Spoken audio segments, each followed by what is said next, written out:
Ladies and gentlemen, in this RedGameZ.com video we're going to be discussing the Xbox One's architecture from the point of view of Crytek. Recently they have been praising the Xbox One's architecture. They say it allows for faster prototyping, and also they praise the DX11 support. So of course in this video we're going to be doing some analysis on the interview, and we're going to be giving some thoughts and opinions upon it. Or rather, I'm going to give my thoughts and opinions, and I of course welcome your comments. So it's fair to say that Rise Son of Rome is one of the better looking next generation titles, whether you're looking at it from the Xbox One or the PlayStation 4 perspective. And it has had a myriad of different iterations graphically. We know, for example, that they've roughly halved the polygon count in terms of the actual characters.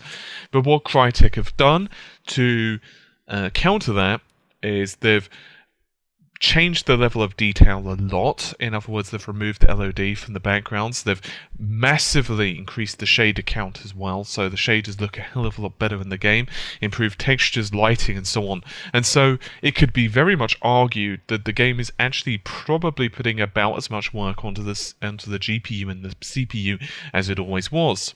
So, as I said, Crytek have been quite vocal on what they've been doing, and Mike Reed has recently been speaking in an interview, and I'm going to read it out in verbatim, and then I'm going to do a little bit of analysis for you guys.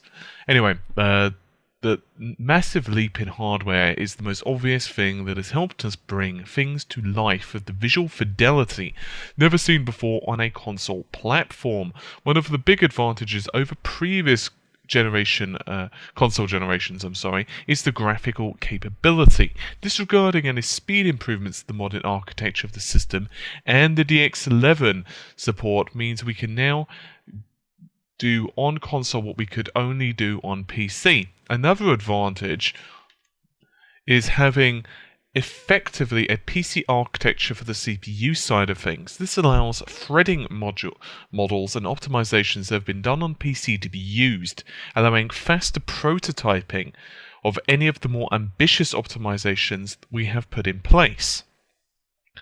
They've also added something to do with Kinect. The Kinect component on Rise is focused around voice commands to issue support orders. We tested a number of different things that include gestures, but it was something that we didn't really feel natural in the end. Players will have the option of either calling out the commands or pressing the RB button on the shoulder to the RB shoulder button on the controller to issue them. Sorry guys, I've just come back from the gym, so my blood sugar is just like dipping. One of the things that you could do was highlighted in the E3 demo, when you issue orders for the archer support and firing that catapult at the end of the level, he added. So the questions we've got to ask ourselves: what exactly does it mean about the prototyping? Well, it's not really a secret that both the PlayStation 4 and Xbox One are utilizing the x86 architecture. This allows quite a lot of optimizations, especially in multi-threading. We've discussed multi-threading before, and obviously both systems are using the AMD Jaguars. We know that the Xbox One, we're unsure about the PlayStation 4's clock speeds. We believe it's 1.6, but belief and truth aren't the same thing. But we know the Xbox One's is 1.75 GHz, and of course this is split over 8 cores, which means they can handle 8 threads, although 6 of those are available to games developers. So what this basically means is there's going to have to be a lot of parallelism. Basically, titles are going to have to go wide. In other words, they're going to have to split the work over many CPUs. This was done primarily because of heat and power concerns. The Xbox One's developers have already spoken about this, and they've basically stated that they wanted a low-power CPU which has a lot of parallel computing opportunities, and they want to allow developers to split the work however they want.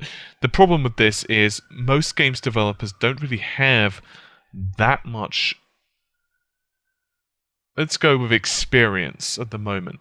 I mean, sure, there are some games, of course, which go fairly wide. They do support multiple threads, but nowhere near as many as what, say, the modern day consoles are going to allow. Most games, 3-4 cores max. That's not all, of course. There are the exceptions, as always. But with this, they can now much easier to use PC optimizations, PC development practices, in effect, to simply prototype stuff. This is very contrary to what happened before with the previous PowerPC architecture of the Xbox 360. Also, there's also other benefits of this because of the DX11 support. I would really have liked to hear their opinions on tiled resources, obviously, because that's part of the DX11 feature set. Well, it's a later part of the DX11 feature set, DX11.2, although there's different levels of of a tiled resource support, and I would have liked to have gotten their feedback on that and whether they're utilizing it. As far as I'm aware, they haven't spoken about that yet.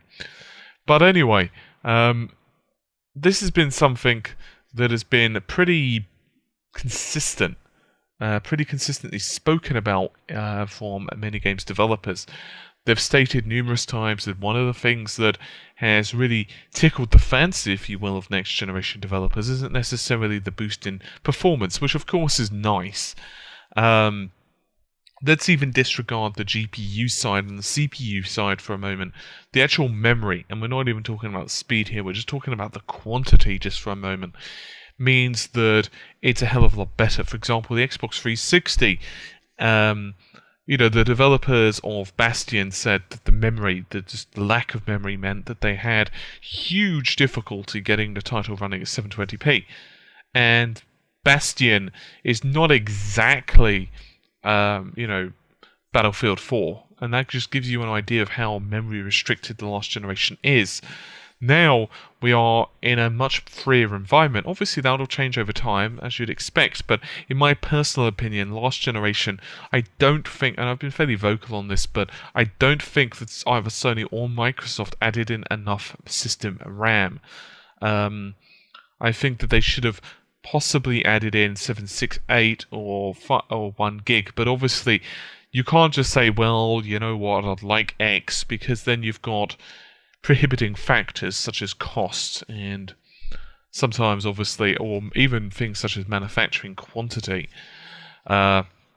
Regardless, it's nice to hear something good about the Xbox One's architecture. I'd have liked to have gotten their opinions on the slightly more technical matters. They didn't really go too deep into this, and that, in my opinion, is a bit of a shame. I'd have liked to have gotten their feedback on tiled resources and a couple of the other features on the Xbox One, such as the coherent memory bandwidth, and I'd like to have heard their thoughts and opinions on that.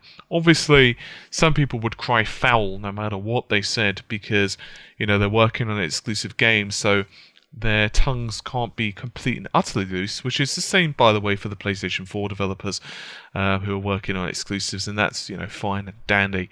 But I would have still liked to have gotten it, because even if you assume that an opinion is biased, you can at least get the information from it, and it gives you an understanding upon it. Regardless, hopefully you've enjoyed the relatively brief video. I'll see you soon. Take care. Bye for now.